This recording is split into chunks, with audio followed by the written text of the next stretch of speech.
जा रही है। पहले प्रतियां जलाई गई जंतर मंतर पर, और अब संविधान को बदलने की बात की जा रही है। क्या कहेंगे इसके लिए?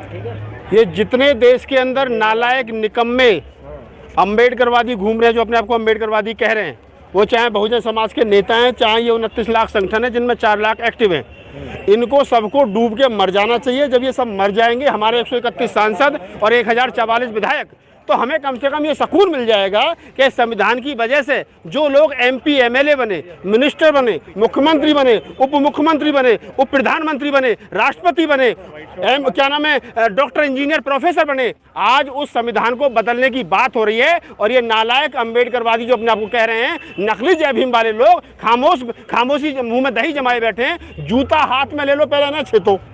पहले जितने लोग घूम रहे हैं ना, जिन्होंने आरक्षण की वजह से, संविधान की वजह से, इनके महल कोठी और ये गाड़ी और बंगला, जिनके बच्चे विदेश में पढ़ रहे हैं, पहले इन्हें छेता जाए, ताकि कम से कम ये पता चले कि ये इनको इसलिए मार रहे हैं कि जिस संविधान की वजह से ये यहाँ तक पहुंचे थे, आज उस संविधान को बदलने की बात चल रही है और ये सबके सब खामोश हैं। इसलिए पहले ये वाले पिटने चाहिए। जब ये पिट कर सुधर जाएंगे, सीधे हो जाएंगे, फिर मेरी गारंटी है, फिर विवेक देवराय जैसे लोग या अनंत कुमार हेगड़े जैसे लोगों की औकात नहीं है वो संविधान बदलने की बात कर सकें। उन्हें मालूम है, जो प्रधानमंत्री के वित्त सलाहकार समिति के चेयरमैन है विवेक देवराय, अगर वो इस बात को बोल ले कि संविधान को बदल देना चाहिए, तो उन्हें मालूम है कि इस देश के जो SC ST OBC जो संविधान की वजह से यहाँ तक पहुंचे, वो बेकार हैं, वो डरे हुए और मरे हुए लोग हैं। तो पहले इनका जमीर जिंदा करो, ये चाहे पीटने पड़े चाहे छेदने पड़े। सर, जिस तरह से जो है कि भारत की शान तिरंगा है, उसी तिरंगे को कुछ लोग हैं जो है कि उसको जला रहे हैं, उसको जमीन पर गिराए हैं, क्या कहना चाहेंगे? देखिए, एक बात समझ लीजिए, ये जिन लोगों को तिरंगे से नफरत है, जिन लोगों को संविधान से नफरत है, ये वही लोग हैं जिनको मानवता से, स्वतंत्रता से, बंधुता से, समता से नफरत है।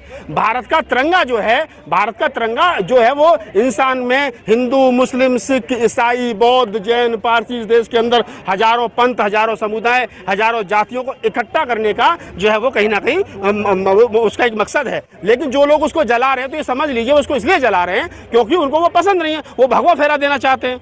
देश का संविधान उन लोगों को पसंद नहीं है जिनको इस देश के अंदर समानता पसंद नहीं है, बंधुता पसंद नहीं है, देश का लोकतंत्र पसंद नहीं है, वो देश में मनुस्मृतियों को लागू कर देना चाहते हैं। तो ये जितने लोग घूम रहे हैं, जो संविधान को जला रहे हैं, जो तिरंगे को जला रहे हैं, जो संविधान को बदलने की बात कर रहे हैं, ये वही लोग हैं जो इस देश में मानवता के विरोधी हैं, स्वतंत्रता के विरोधी हैं, समता के विरोधी हैं, बंधुता के विरोधी हैं। और ऐसे लोगों को ये लोग इसलिए ज्यादा बोल रहे हैं क्योंकि सरकार इनके माकूल चल रही है। मुल्क में जो देश में पार्टियां रूल कर रही हैं, वो पार्टियां इनके माकूल हैं, और ये कहीं ना कहीं सरकार के इशारे पर बोल रहे हैं। सरकार का हमेशा से रहा 2014 से लेकर के अब तक का, क्या वो पहले हल्का सा पत्थर मार के देखते हैं पानी में कितनी हलचल होगी, फिर चेक करते हैं, ज्यादा हलचल होती है तो फिर पीछे चले जाते हैं, नहीं हलचल होती है तो फिर आगे बढ़ जाते हैं। को भूल गई है क्या?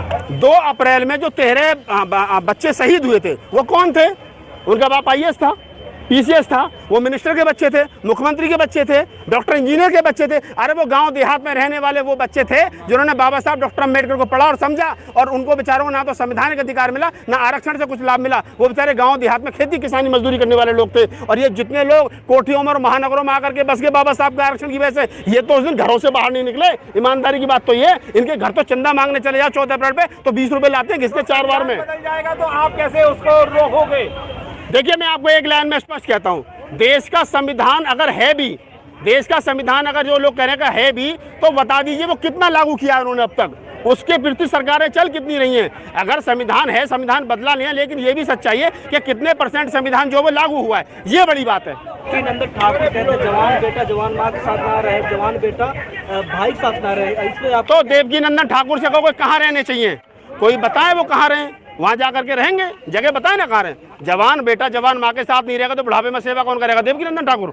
जवान बेटा जवान बहन के साथ नहीं रहेगा तो उसका देखभाल कौन करेगा? देवकी नंदन ठाकुर। आज तक ये धर्म के नाम पर जो इस SC ST OBC का शोषण करते रहे कि पहला बच्चा पैदा हो तो उसको नदी नालों में बहा दो, गंगा यमुना में बहा दो, उसको क्या नाम है दान कर दो। ये वही लोग हैं जो नहीं चाहते इस देश के अंदर हमारा जो नौजवान है वो मजबूत हो, पढ़े लिखे आगे बढ़े, महिलाएं पढ़े लिखे आगे बढ़े। ये महिला विरोधी हैं, ये संविधान विरोधी हैं, ये लोकतंत्र विरोधी हैं, ये समता बंधुता विरोधी हैं। नेता ने कहा कि हम 2024 में फिर से आने वाले हैं। 2024 में कौन आएगा कौन नहीं आएगा ये तो मैं नहीं कह सकता, लेकिन जो लोग ये कह रहे हैं कि हम 2024 में दोबारा आने वाले हैं, हमें इतना तो पता जरूर है कि ये नहीं आने वाले, चाहे कोई आ जाए।